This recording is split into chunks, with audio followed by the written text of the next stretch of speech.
Gente, nós temos aqui, ou eu tenho daqui desse púlpito, nas últimas 6 oportunidades que pude pregar, falado sobre o texto de Tiago. Texto tão maravilhoso, tão rico, e eu fico na expectativa de que o Espírito Santo também nessa noite comunique um pouco mais dessa preciosidade, que é a palavra, em particular a carta de Tiago, ao seu coração, meu coração, nosso coração, o coração da igreja. O texto é Tiago, capítulo 3, a partir do verso 13. Nós vamos ler até o capítulo 4, versículo 3. Texto de Tiago, capítulo 3, do verso 13 em diante até o verso 3 do capítulo 4. Vamos nos colocar de pé mais uma vez, por favor.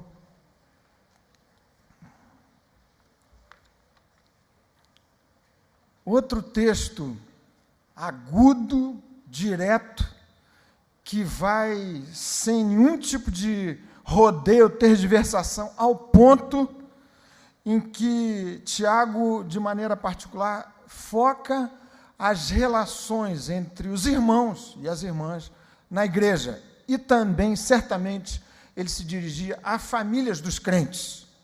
Aqui o foco tem a ver com as relações interpessoais entre crentes, quer seja na igreja, quer seja nas nossas casas, nas nossas famílias. E o que Tiago diz a partir do verso 13 é o seguinte: quem entre vós é sábio e inteligente, mostre mansidão de sabedoria, mediante condigno proceder, as suas obras. Se, pelo contrário, tendes em vosso coração inveja amargurada e sentimento faccioso, nem vos glorieis disso, nem mintais contra a verdade. Essa não é sabedoria que desce lá do alto, antes é terrena, animal e demoníaca. Pois onde há inveja e sentimento faccioso, aí há confusão e toda espécie de coisas ruins.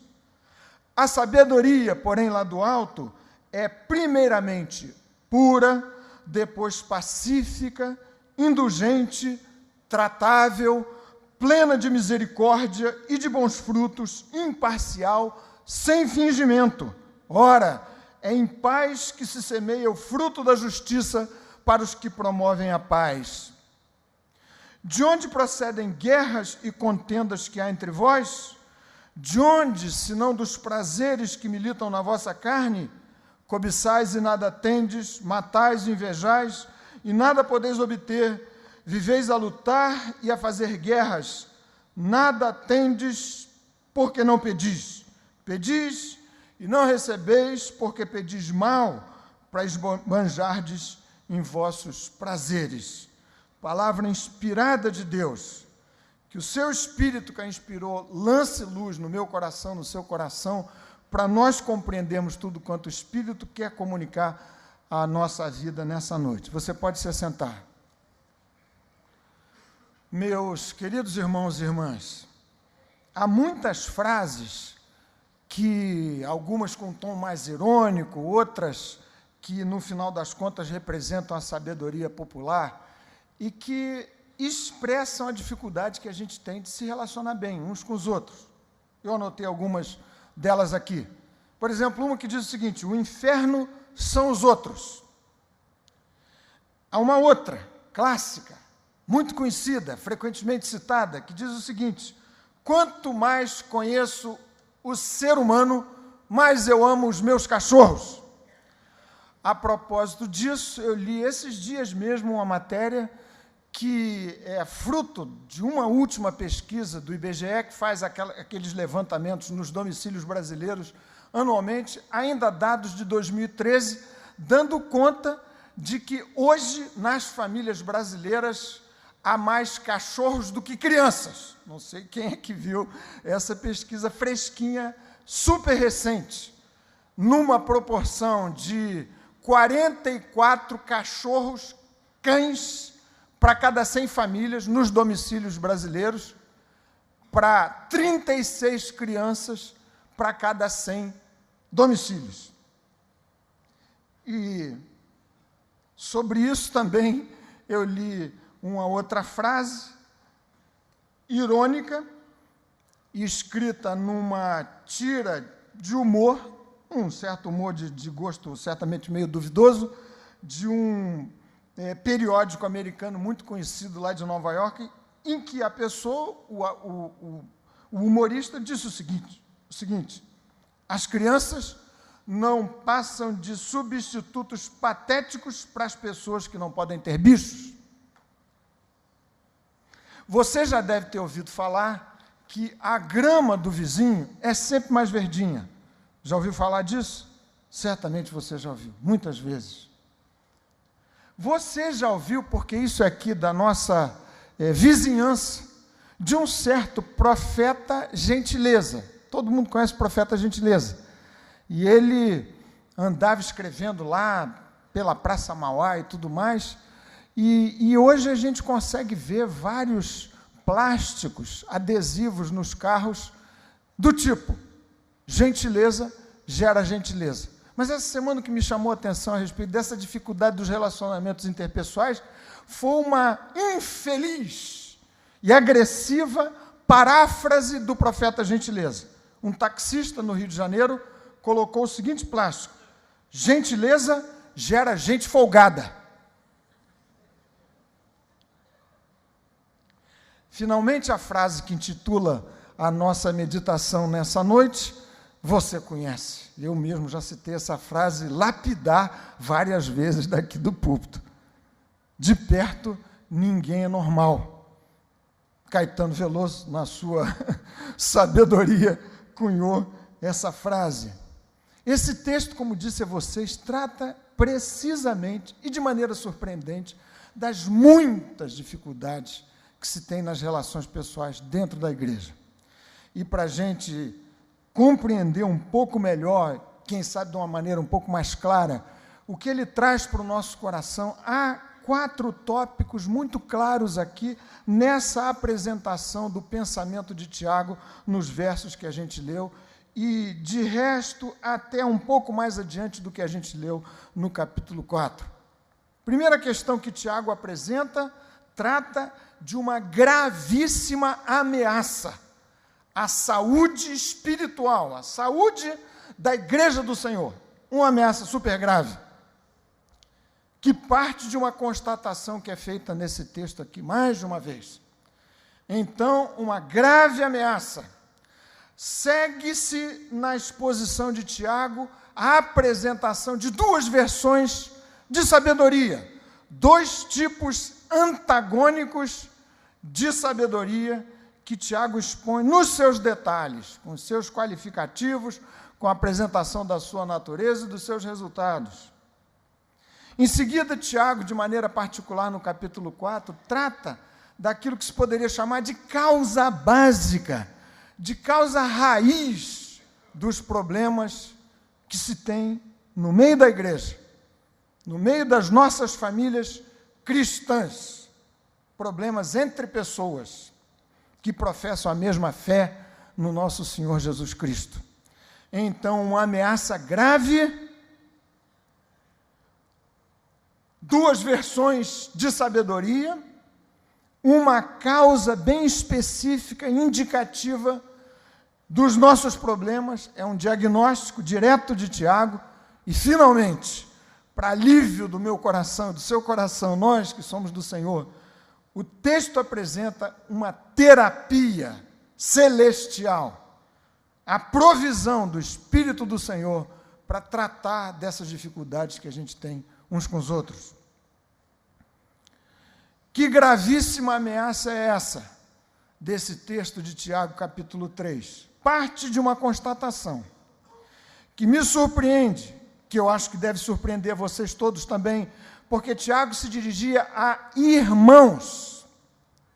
Ele diz de maneira doce, paternal, carinhosa: meus irmãos. Já dissemos isso de outras vezes, várias vezes nesse texto. Os destinatários dessa carta são irmãos. E o que Tiago constata é que no meio dos irmãos havia, na expressão do verso 16 que a gente acabou de ler do capítulo 3, muita confusão e toda sorte de coisas ruins. Ele diz: ao meu coração isso soou como uma surpresa, uma bomba. Como pode uma coisa assim acontecer nesse ambiente? No verso 1 do capítulo 4, o texto que aparece ali, Tiago afirma categoricamente: meus irmãos, de onde procedem as guerras e contendas que há entre vós? Não era uma suposição, era uma afirmação, uma constatação. No meio do povo santo há muita confusão, toda espécie de coisas ruins, diz ele.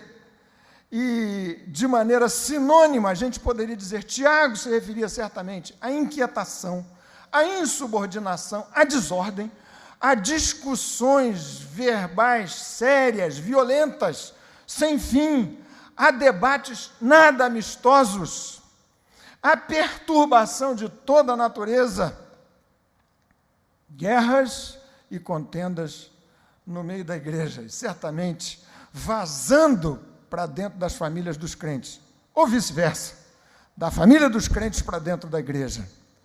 E por que essa é, para mim, para o meu coração, para a nossa querida Betânia, uma ameaça gravíssima? Por duas razões. Em primeiro lugar, porque se acontecia numa igreja plantada por aqueles primeiros homens de Deus, apóstolos, gente daquela estirpe, daquela natureza, cujo pescoço foi posto a prêmio, cuja vida foi entregue, martirizados pelo Evangelho de nosso Senhor Jesus Cristo, se naquelas igrejas isso acontecia, existe uma possibilidade real, é uma ameaça super concreta, a chance, a possibilidade de alguma coisa nesses termos também se implantar no nosso meio. Justamente a igreja, chamada por Jesus para ser uma comunidade alternativa à confusão do mundo, justamente no meio da comunidade exemplar, que deve ser uma espécie de antessala ou antevisão do que haverá de se passar na eternidade. Acontecia lá naqueles dias de Tiago, pode acontecer conosco. E por isso essa é uma ameaça que assombra profundamente o meu coração. Justamente no meio daqueles que receberam do Senhor como missão o ministério da reconciliação. Deus estava em Cristo, escreve Paulo na sua segunda carta aos Coríntios, capítulo 5, versículo 18.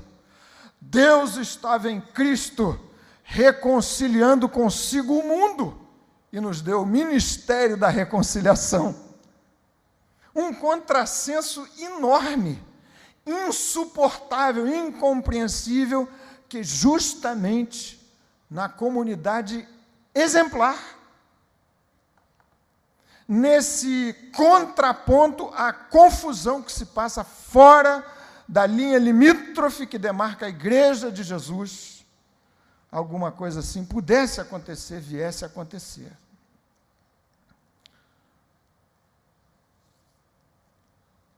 Eventualmente, a ameaça tem a ver com o fato de que a gente pode se vir às voltas com as guerras erradas.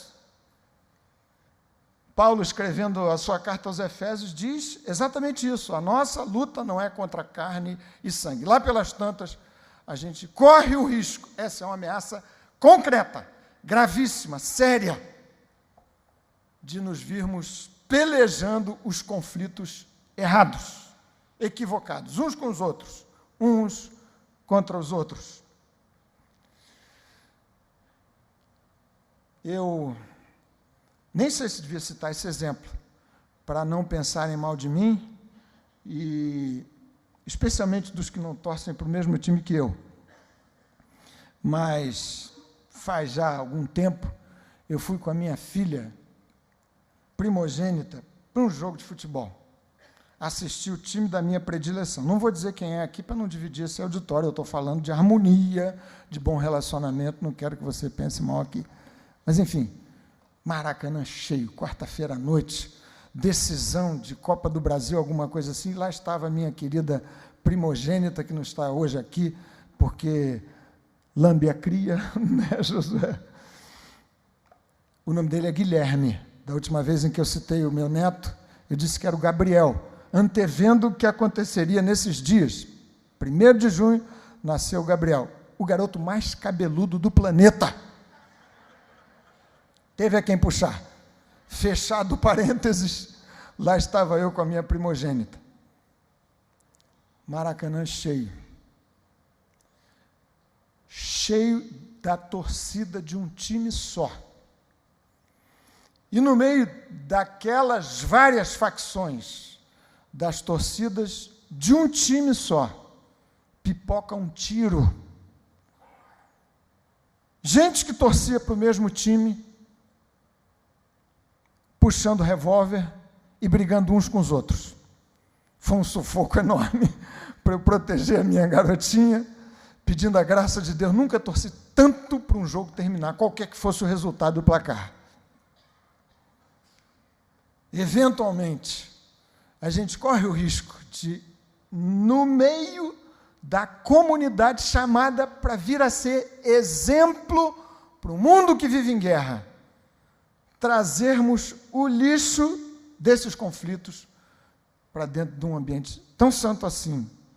Essa é a ameaça. E por que essa é uma ameaça grave? Porque se aconteceu com eles, pode acontecer com a gente. Existe uma segunda razão para assombrar meu coração quando eu leio esse texto. É a frase do Caetano Veloso. Quanto mais a gente se aproxima uns dos outros, mais as nossas, com todo respeito a vocês e a mim, as nossas anormalidades aparecem. Eu não é assim. E é por isso que vários crentes, gerações de crentes, andam nesses dias de internet e redes sociais, optado por se desigrejarem. Vivem o Evangelho, como se isso fosse possível, distantes da comunhão. Texto de Atos, capítulo 2, versículo 44, diz: e todos estavam juntos. Resultado direto do derramar do Espírito Santo sobre eles é que se aproximaram muito mais uns dos outros e não se distanciaram. Mas, do ponto de vista antropológico, sociológico, isso é óbvio, eu não sou versado nessas ciências. Mas basta ser minimamente observador para perceber que quanto mais a gente se ajunta, mais perto a gente vive, maior é a probabilidade dos problemas aflorarem. Claro. Isso você pode ver no que acontece com a vida dos casais.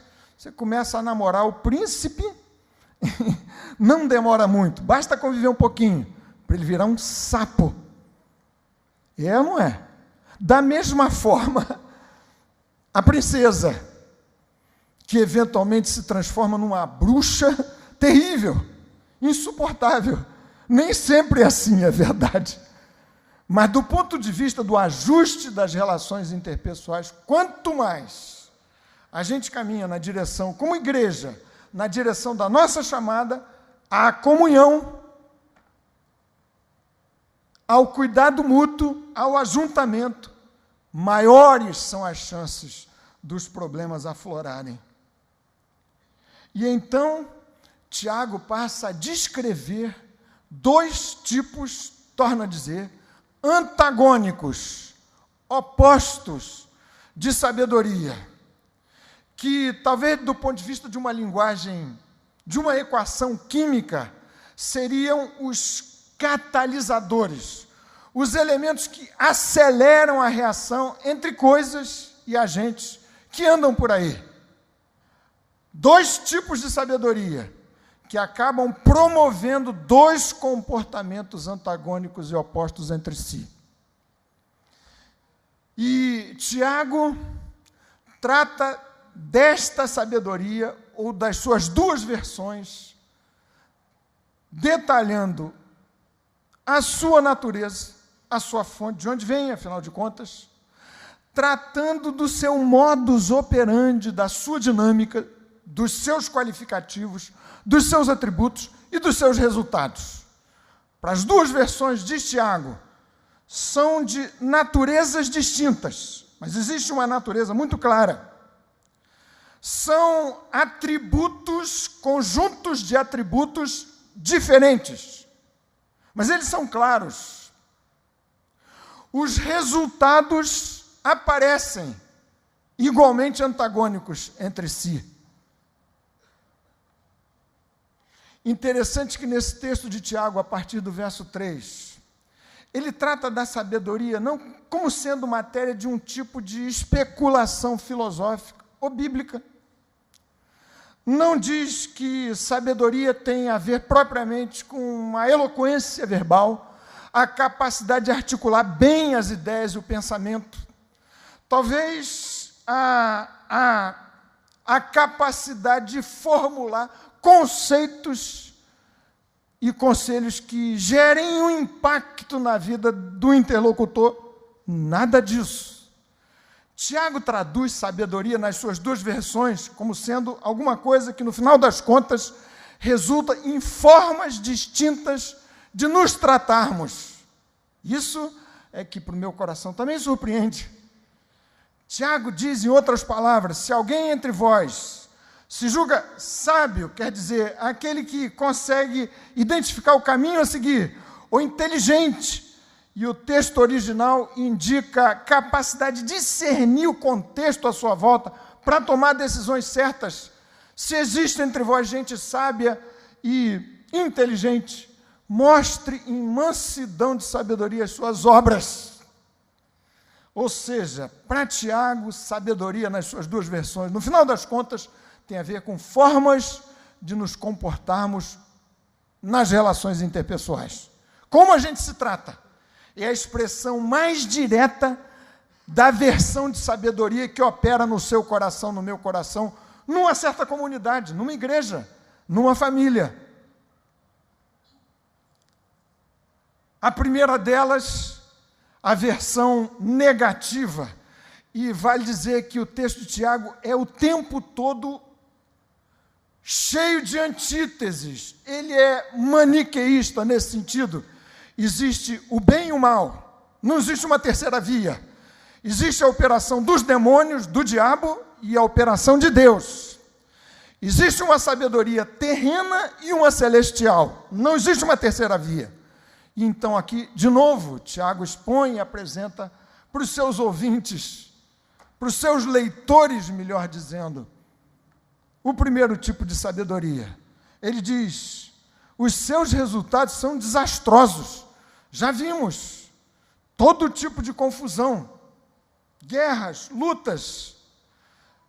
Quando o resultado for esse, diz Tiago, os atributos desse tipo de sabedoria logo aparecem. Essa sabedoria, diz ele no verso 16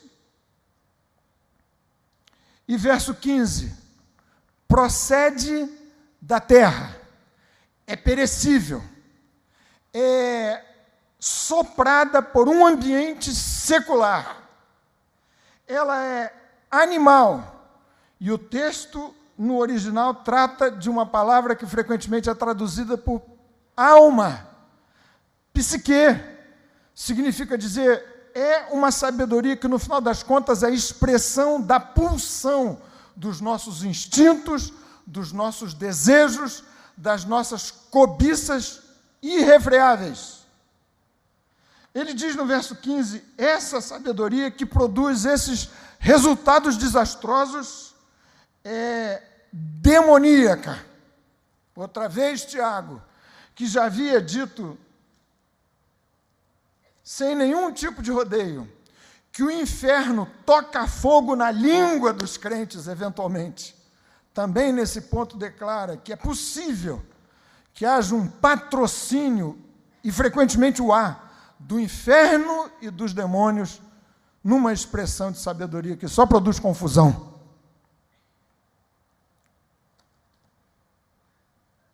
Do outro lado, a natureza da sabedoria de Deus é completamente diferente, antagônica. Se essa sabedoria aqui do verso 15 é terrena, animal e demoníaca, a sabedoria que Tiago faz referência em seguida é celestial, vem do alto. Verso 5 do capítulo 1 da mesma carta, não é uma sabedoria patrocinada pelos demônios e pelo inferno, muito ao contrário, vem do Pai das luzes, é divina na sua essência, tem tudo a ver com o caráter e o coração de Deus. Se de um lado essa sabedoria cujos resultados são o desastre do ponto de vista das relações interpessoais na igreja e nas famílias dos crentes, sabedoria animal, sabedoria que tem a ver com a alma, com a psique, essa sabedoria de Deus que produz resultados tão benditos e maravilhosos é espiritual. Os atributos da sabedoria que não vem de Deus estão ditos aí, por duas vezes, verso 14 e verso 16. 2 atributos só, mas eles já bastam para fazer o estrago. Diz Tiago, verso 14, se, pelo contrário, tendes em vosso coração inveja amargurada.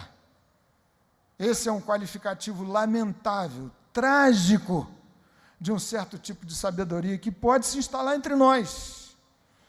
Tiago diz, inveja amargurada é aquele secreto pensamento no coração que eventualmente traz para si satisfação com o infortúnio de alguém que você considera que esteja numa condição melhor do que a sua. Mais adiante, Tiago vai dizer da inveja amargurada. Alguns que secretamente vão alimentando nos seus corações uma insatisfação com respeito ao que têm, ao que são. E uma insatisfação que tem a ver com a comparação da sua condição com a condição do outro, dos próprios irmãos. E o coração começa a desenvolver o que Tiago chama de amargura, de ressentimento, o câncer da alma, um veneno para o coração de qualquer pessoa, em particular dos crentes.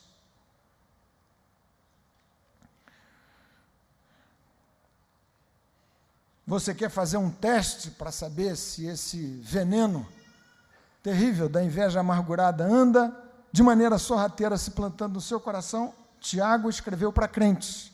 Então, não me tome por ofensivo, aventando a possibilidade deste elemento pernicioso da sabedoria terrena, animal e demoníaca soprar no seu coração, no meu coração, no coração da nossa própria comunidade.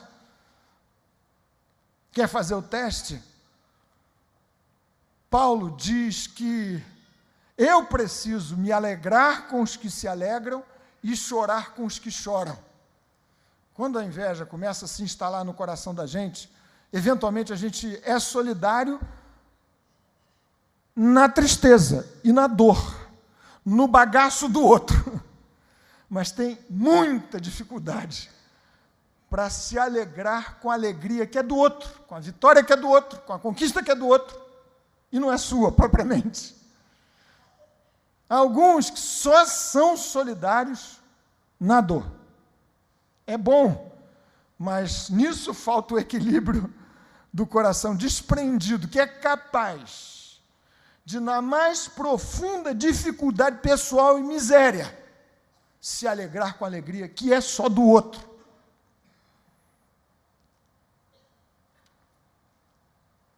Acho que citei numa das nossas aulas aqui de escola dominical, tempos atrás, uma pesquisa que me chamou muita atenção, simples, que até poderia fazer parte da nossa compreensão pelo bom senso, mas foi feita por gente de Harvard, da escola de business lá de Harvard. Pesquisa tratando de satisfação de empregados de uma mesma equipe. E a surpresa da pesquisa é que uma das suas conclusões era o seguinte: empregados que trabalham numa mesma equipe vão se sentir mais satisfeitos se estiverem ganhando melhor do que o seu par, mais do que se o seu salário individualmente for aumentado, mas prosseguir ganhando menos do que os seus pares. Se é que você entendeu aqui, eu fiz muito rolo para explicar. É o seguinte: um empregado, fazem parte da mesma equipe, chega lá o chefe e diz o seguinte: eu vou dar aumento para todo mundo, vocês ganham 100, todo mundo vai passar a ganhar, não, você vai passar a ganhar 150. E você, que recebeu o aumento de 150, sabe que o seu colega na sua mesma equipe ganha 200. Você, segundo Harvard, preferia ganhar 100, sabendo que o seu par ganha 90, do que você 150, sabendo que ele ganha 200.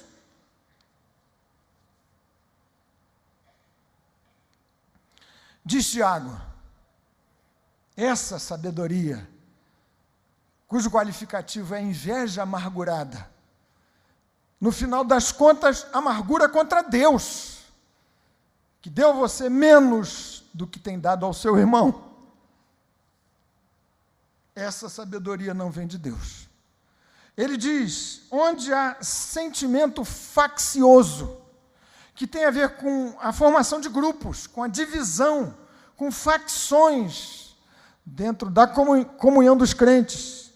Onde há sentimento faccioso, aí há todo tipo de confusão e toda espécie de coisas ruins. Qualificativo terrível, que eventualmente acaba sendo a tentação para o coração dos líderes da própria igreja, nos seus vários níveis, nos seus vários ambientes, que, operosos que são, talentosos que são, no final das contas, resolvem lá pelas tantas empreender uma carreira solo. E, nesse sentido, acabam por promover divisão. Onde há sentimento faccioso, e uma versão mais livre desse texto, que li, tratou sentimento faccioso como politicagem partidária, a formação, aquilo que na igreja de Corinto havia e que foi denunciado por Paulo, um dizendo eu sou de Paulo, outro de Apolo, outro de Cefas, de Pedro, e ainda outro dizendo eu não, eu sou do Senhor.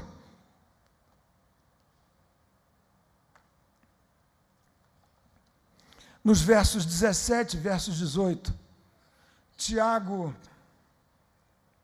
enuncia de maneira tão maravilhosa os qualificativos da sabedoria que vem de Deus. Ele diz, verso 17, veja comigo, a sabedoria, porém, lá do alto, torna a dizer, em contraposição àquela que é terrena, animal, demoníaca, esta sabedoria, pela qual devemos clamar a Deus o tempo todo, ela vem do alto, ela tem procedência divina, ela é essencialmente espiritual, e seguem-se 7 maravilhosos atributos dessa sabedoria, que significa vida cheia do Espírito Santo. Nós temos falado aqui tanto do nosso desejo, tem sido matéria de quase todos os sermões daqui. Desejo profundo, intenso da nossa igreja, de receber uma nova visitação do Espírito de Deus. E o que Tiago enumera são 7 qualidades da sabedoria, que no final das contas, muito se parecem com os frutos do Espírito Santo, Gálatas capítulo 5, versículo 22 e 23. Depois você pode ler o texto. Mas aqui Tiago extrai, por assim dizer, do bloco, do conjunto de frutos do Espírito, aquelas qualidades e atributos que são essencialmente relacionais, que têm a ver com a maneira como nós nos tratamos uns aos outros. Me permitam aqui concluir nossa reflexão, para a gente continuar no domingo que vem, se Deus permitir, repetindo com vocês a beleza dessas 7 qualidades da sabedoria que nos cabe perseguir dia a dia em oração, vida aos pés do Senhor. Ele diz no verso 17, a sabedoria, porém, lá do alto é primeiramente pura. O termo é sinônimo de santo. É uma sabedoria que se expressa sem qualquer tipo de agenda oculta, de segundas intenções. Ela é cristalina. Ela é também pacífica.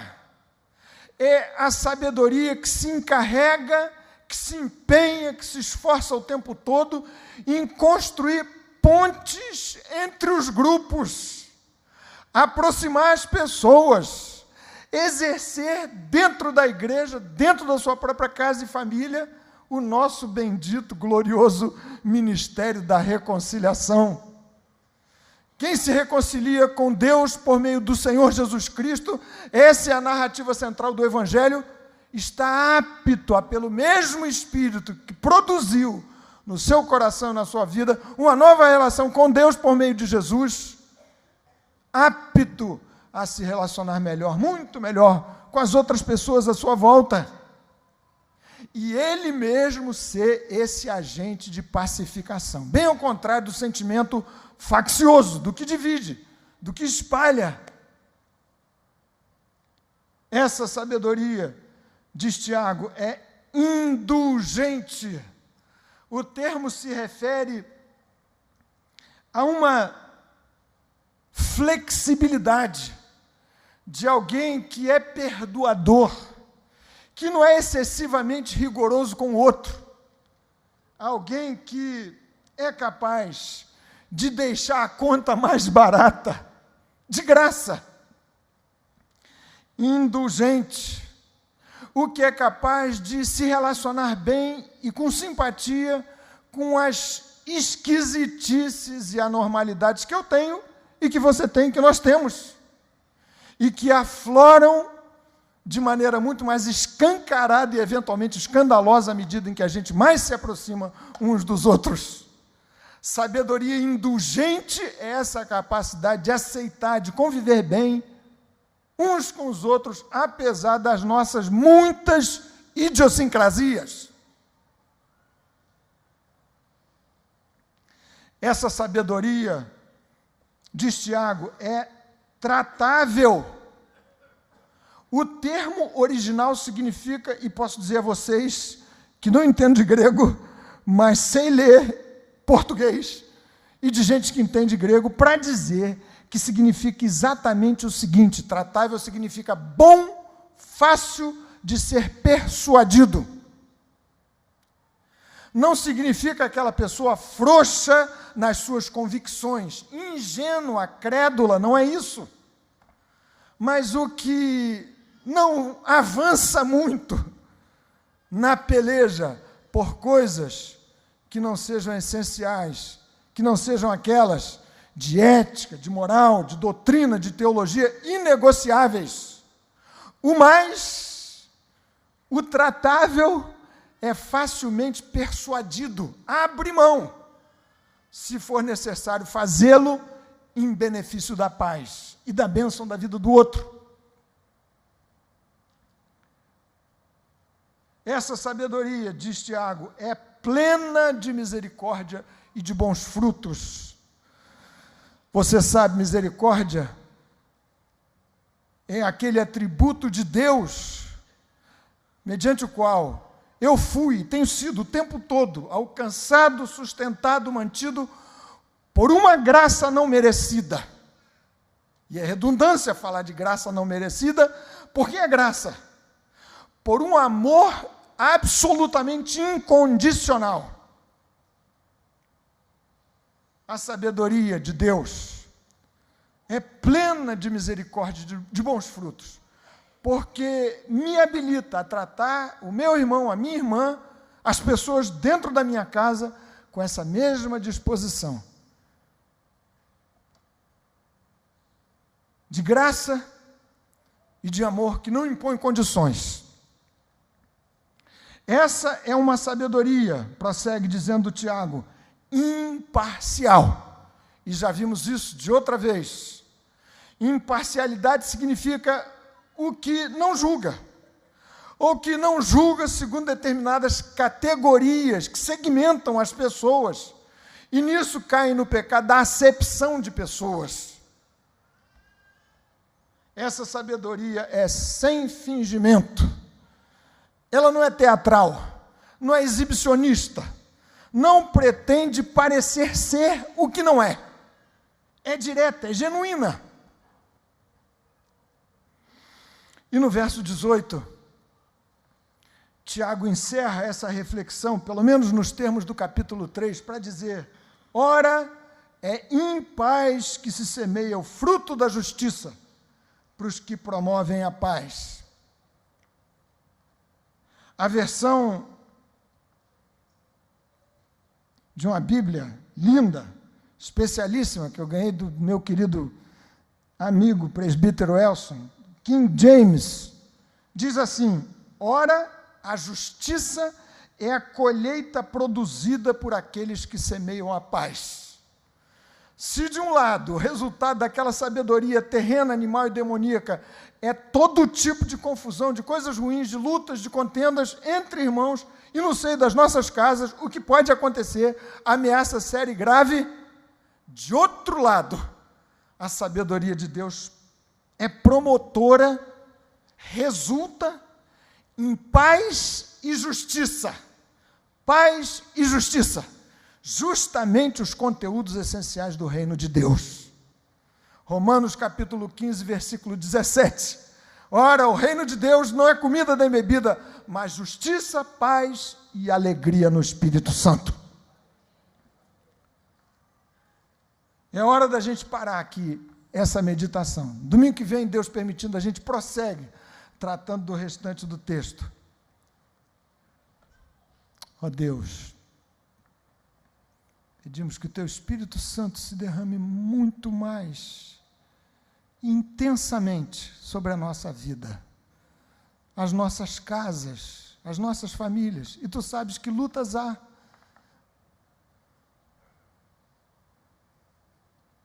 A nossa igreja, amada, preciosa, cheia de gente guerreira do Senhor. Ó Deus, ajuda-nos a sermos sábios para empreendermos e guerrearmos as guerras certas para a expansão e o avanço do Teu reino. Livra-nos dessa terrível tragédia e ameaça. Guarda o nosso coração e a nossa vida. E a vida dos meus irmãos e minhas irmãs, para o louvor da glória do Senhor que invocamos. Amém. Amém.